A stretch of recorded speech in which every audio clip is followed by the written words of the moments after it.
Welcome to a new episode of Outside the Panels with your host, Johnny the Machine Hughes.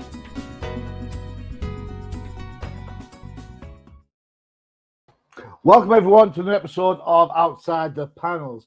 Joining me this time around is a gentleman who I've got to admit, when I saw the name, I was kind of like, who's this guy?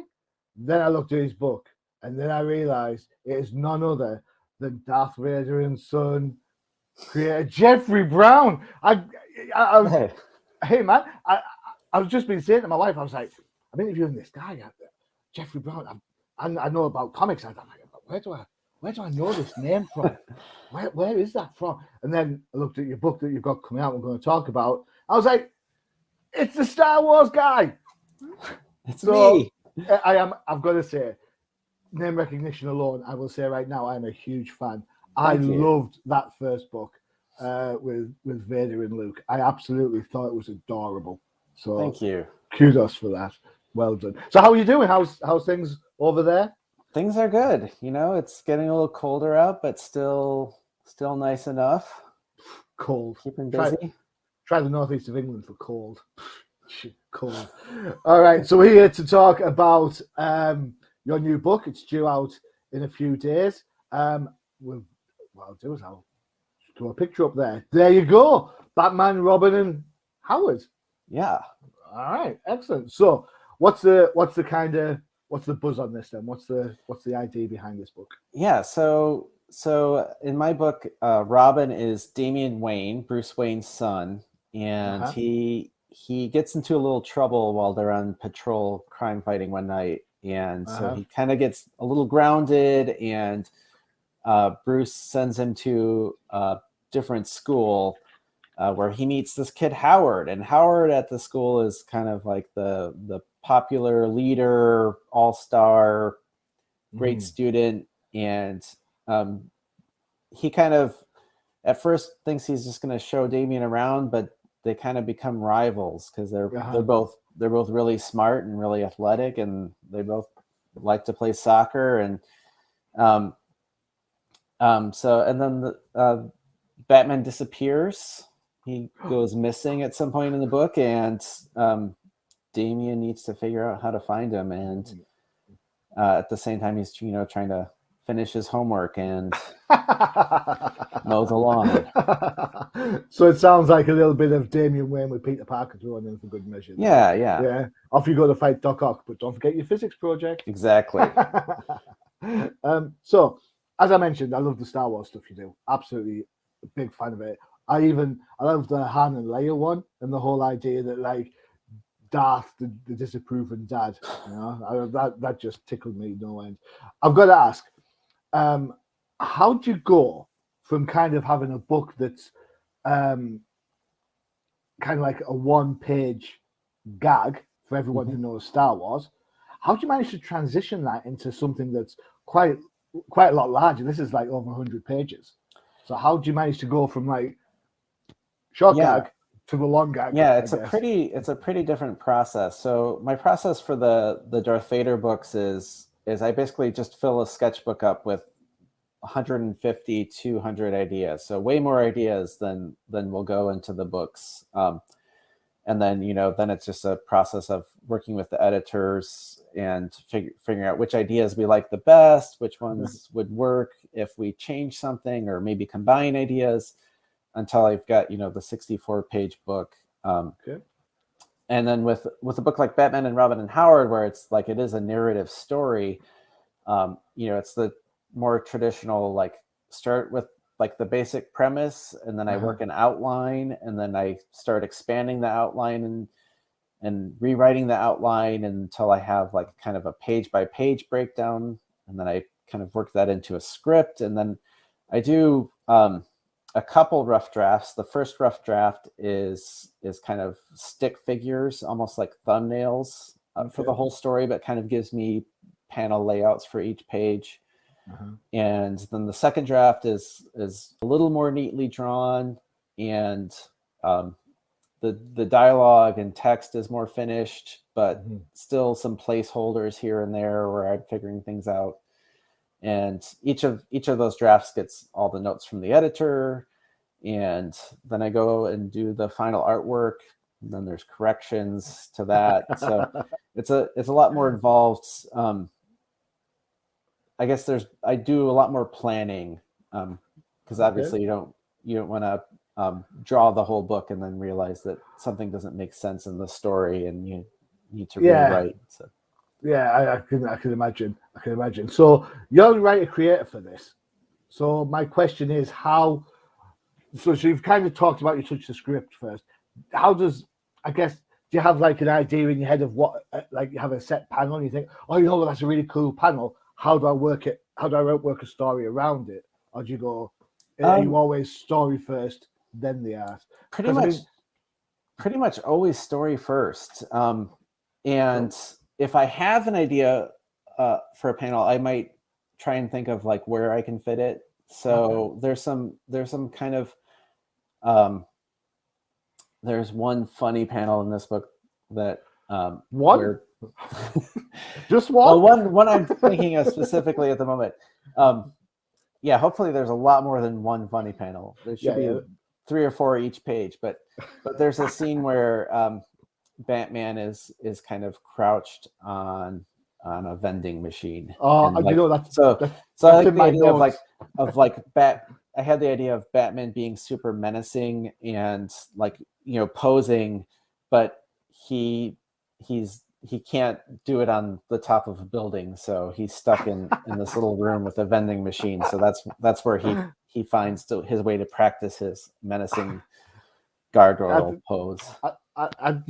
For me, it's just a joke that carries, because he's there on the vending machine, and then he says, "I'll hide in the shadows," and he's like just stood next to a couch. You're like, what? Come on, Bats, you can do better than that. So I assume that you're a huge Star Wars fan. Hence the first book. Does this mean, therefore, that you're a huge Batman and Robin fan? Yeah, I mean, I grew up more as a Marvel reader, I have to admit, but don't we all start at Marvel and work our way around, yeah? But for DC, like I always liked Batman, and so Batman was the one DC character that I always enjoyed reading and like would buy comics from, and like I love that there's so many different versions of Batman over the years, and so that was one of the exciting things about this book, was like kind of getting to add another new different version of Batman, where I could kind of do my own kind of humorous take on his character. Excellent. Do you find that longevity of the character, you do get a way to kind of, I don't know, add to it? I mean, there is a bit of a 60s vibe in this, like a 60s TV show vibe, because some of the humor is a little bit slapstick, which I like. I think it's a really, I don't mean that in a negative way. Slapstick comedy works really well. I also think there is some very good dialogue gags in there, and actually quite a little bit of nuance. I was quite touched by the my parents have arguments as well kind of panel. Yeah. I was like, you know what? I was just looking, I was smiling, and I was like, I come from a broken family, a divorced family. So I could see the resonance in that, when you're a kid trying to explain it. I was like, wow, so that's certainly something you've kind of mixed your genres, because you've got the 60s slapstick, and then you've got this nuanced dialogue, then you've got the fun dialogue, which we've just discussed. How do you manage to sort of like piece it together? Because some books I read go one way too much, and so I mean, for me, it always starts with emotion and feeling, and so I think like humor is a great way to kind of deal with hard emotions and times when you're upset, and the idea of comic relief, like it's kind of you balance out the kind of more serious feelings with getting to show Batman being kind of goofy. And then I just with the characters, I just kind of wanted to show like the idea of, there's this idea of superheroes being like Batman is like so intimidating and but then what is it behind the mask? And so the same thing with, looking at Damian Wayne as this rich kid and realizing like, oh, there's things underneath the surface that you might not be able to see. And so, it's just, I think when you start from a place where it's about the feelings and emotions, it just kind of all builds out from there. It's interesting because when you've got Damien and Howard at school, they're both very much controlled by their worldview, and their worldview is kind of, it's their preconceptions, isn't it? So Howard's being nice to Damien, and Damien's all, oh, he must know my dad. He doesn't see the value in himself a little bit because he feels he's riding on the coattails of Bruce. It's an interesting take when we're talking about kids, because I think who we are now stems from who we were or who we interacted with kids, right? As kids, I should say. For sure. So how did you how did you observe this kind of conversation, these sort of thoughts, and then kind of manage to put them on the page? Because it's a talent. It's an absolute rare talent. It's not just superhero pow wham, there you go, he's the funny, move on to the next bit. There's a lot of stuff in this book that deals with a little bit of loneliness, trying to fit in. So how did you manage to kind of, it's a grand scheme, how do you manage to boil it down into this kind of format? Yeah, I know it's a lot of it's just, thinking about my own life and times when maybe I missed opportunities to be empathetic with people that I saw at my school, or thinking back to times where I had thoughts or feelings that I didn't know how to articulate with friends, and then observing my kids and how they develop friendships. So it's just, trying to put myself in that headspace of, when you're dealing with these new situations, and like, especially like Damien being a kid of new school and he doesn't really know these kids. And on the one hand, that could make someone really closed off, but for him, it's almost like now he's at this school with these other kids who don't really know him, and he has this opportunity to let his guard down a little. And because like it's almost like counterintuitively there's less risk for him saying those things with this group of kids than the kids he knew at his last school. See, there's an interesting contrast, I think, because you've got Damian Wayne as Damien, and then you've got him as Robin, right? And there's a couple of times in the book where you get surprised, and he's very much you shouldn't be surprised at me. I'm practically a superhero, and it's kind of, it's an interesting flip of the coin. Not to touch on Two-Face at all in any shape, way or form. It's an interesting flip of the coin to see that, Damien as a kid, as a genuine normal kid, is a viable character as Robin the Boy Wonder. Yeah, and I think like one of the things that I think I was writing in Damien's character is just what expectations he has for himself, and Howard's character has that too a little bit. But that idea of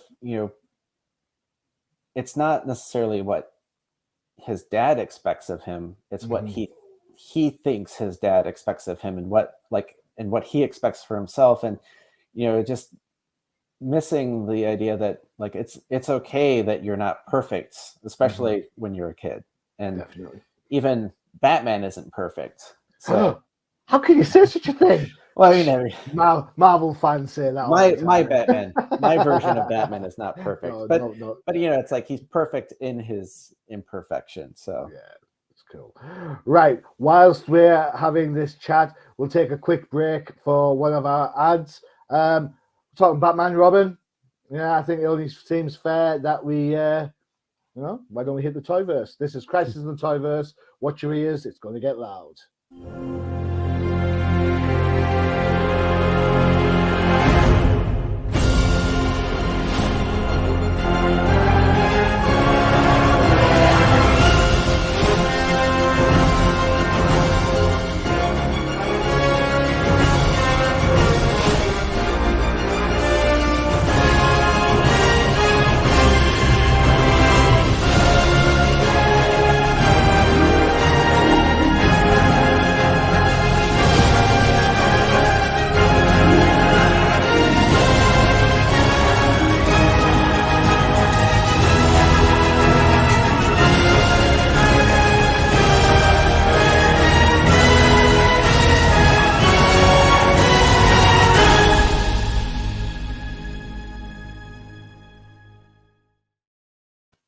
We definitely saw some Batmans in there. Didn't see a Robin.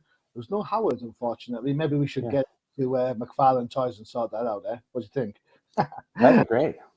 Couple more questions about the book. DC seem to have a huge focus on young reader books right now. What do you think the importance is to have such a wealth of young reader books? Because they're doing young reader, they're doing teens, they're doing mid-teens. It's not just straight up superhero stuff anymore. Why is it so important to have young reader books? I mean, I think variety is just hugely important. Kids read at different ages, or at different levels. And I think it's something people know, but even knowing that, people still expect this book is for this age and this book is for this age. And when I was growing up, I was reading the same, superhero comics that people 10 years older were reading, and the same comics that people 5 years younger were reading. And so it's great now that you can have so many different kinds of stories. It's people can find the stories that are right for them, and it just really grows the audience. And also, I think the level of writing and comics in general has just gotten so much better for younger readers. Where I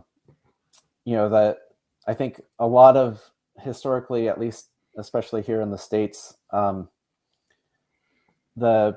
was this perception, maybe by teachers and librarians when I was a kid, that comic books were just cheap, poorly written things, and now there's so many well-written books with great characters and narratives that it just makes it all better. It's so much easier to find really good books. In fact, probably more than most people have time to read. I like the idea you can read with your kids. I'm going to be sentimental about it. That's true. Yeah, I like having sitting down with your kid. Let's look through a comic book. Boom, and there you go. I don't cast any bones the fact that this Batman's not my Batman. It's Batman. As you said earlier, Batman's probably one of the few characters, I think, in the comic book world who translates into so many different versions of himself. From the 60s to Dark Knight Returns to Nolanverse to whichever one you want to call it. So how does it feel then to be part of that wider universe from a young reader point of view? I mean, you talk about working on Batman, but you're creating the next level of creators who get to read your book and think, wow, this is cool. I mean, uptaking kids now drawing cartoon little Batmans and Howards and stuff, so that's pretty cool. Yeah, I mean, it's it's fun because drawing comics, it's I love drawing comics and making stories since I was a kid. Even if it wasn't my job, I'd probably still be doing it. So doing it is great. The fact that it's my job is okay, that's huge bonus. The fact that people read and enjoy the books, okay, super bonus. And the fact that it could inspire them to want to tell their own stories, it's just level on level of frosting on top of everything. So Cupcake frosting, excellent. Okay, so I have to ask a question about a later part of the book. I'm not going to give anything away, but why soccer? Or as us UK people say, why football? What? Yeah. So if you've seen my Jedi Academy books, or even if you look through the Darth Vader books, you'll see soccer pop up, and it's because it's my favorite sport to play. All right, okay, cool. So Who's your team? The Hotspurs. So Tottenham Hotspurs. Yeah. Tottenham. Is that? I know. Man. You just fired your guy. You fired your guy yesterday. What's that all about? I don't. Sorry. I don't know. I made the decision that was my team before I was maybe new enough. I really like Son and Kane. So what are you gonna do? Well, yeah, my mum's exactly the same. My mum loves. Back in the day, there used to be a defender for Spurs called Garth Crooks, and my mum fancied the pants off him. so that's all I got as a kid. My mum's a Spurs fan. I'm Newcastle, so we suck worse than Spurs. Oh so. Yeah, I've a friend who's a Newcastle fan, so he. Yeah. So I'm taking it on both sides. I'm a Dolphins fan and a Newcastle fan. Surely I'd get some sympathy from someone somewhere, right? You should, or the sympathies cancel out and you get no sympathy. Is that what happens? All right. Is that what it is? Damn the Patriots. Yeah. So I mean, I love playing soccer, and actually originally in this book, my first sketch of Howard, he was carrying a football, like an American football, and then I was thinking about it. It's like, well, I don't play football. I mean, I've watched some football and. But I play soccer, and I don't know. It just seemed like a more natural fit for the story. I agree. I absolutely totally agree. I'm not gonna, the X-Men may have baseball and basketball down, but when you're thinking about sports that kids can play, the idea from the I suppose the humor element is that you want to see the kids in action, right? You don't want to see them covered up by pads and helmets and all that sort of stuff. Yeah, it detracts from what you're trying to achieve. I so feel like, I agree with you. Soccer seems the right way, definitely. Especially I think for Damien's skill set, it seems like it's either that or gymnastics, I guess. So surely that would be Dick's, right? Gymnastics, would that not be Dick Grayson's? Yeah, but no. So no, I've got to say I got really invested. I got really invested in the soccer game. So I was like, I didn't know which way it was going to go. I'm not going to tell anybody now because you're going to have to go out and buy the book. Yeah. So no, that was well paced, well plotted. When you started this project, did you have an idea it was going to be so many pages, or did you did the pages grow as ideas developed? No, we had a rough guideline for that it'd be around 120 pages of story. So I think it kind of went a little over that, but that was it's nice to have a guideline like that because it keeps you from, padding with too much unnecessary material and you have to really be sure to you're only including the parts of the story that, are really important. I mean, this is the thing. I mean, this book's got a huge cast. There's going to be people who are going to be concerned about Dribble the dog. So you've got to make sure that everybody gets catered for. Towards the end of the book, you do return to form a little bit with some one-page gags or two-page gags as you look at it. I love the alternative soccer team, and that's all I'm going to say on that. Right? I'm not going anymore because I'm not spoiling that gag for a million years. All right, but that was very well done. Very well observed. Thank you. Yeah. All right. So, Batman, Robin and Howard is due out on the 9th of November. Where can people get this? Hopefully any local bookstore, comic shop, online.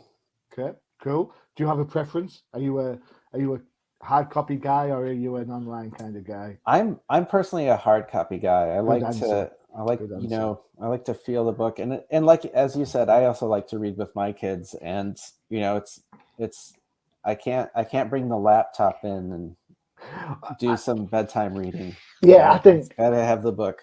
I think for me, if I'm reading with my kids, it's very much a case of it's eyes off the square thing, because the kids are now on the phones, on the Xboxes and whatnot. Anytime I can get them away from looking at a square screen, so that's cool.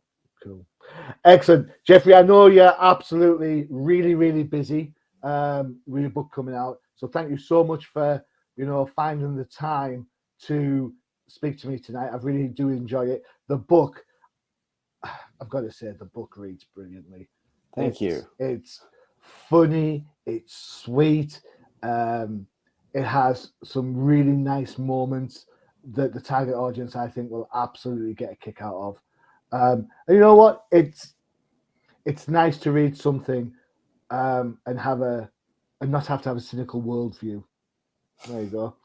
So it's like I can park my over analytical brain to one side and just read it, and it works so well. It works well for kids.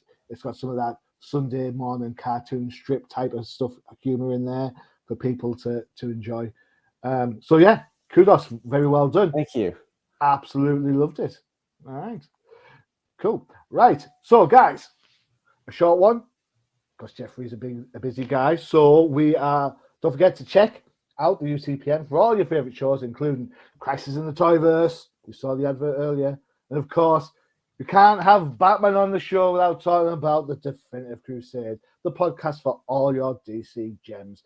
Okay, Jeffrey, once more, thanks very much. Yeah, thank you for having me. You're more than welcome. And for everybody else, this is Johnny the Machine Hughes. Adios.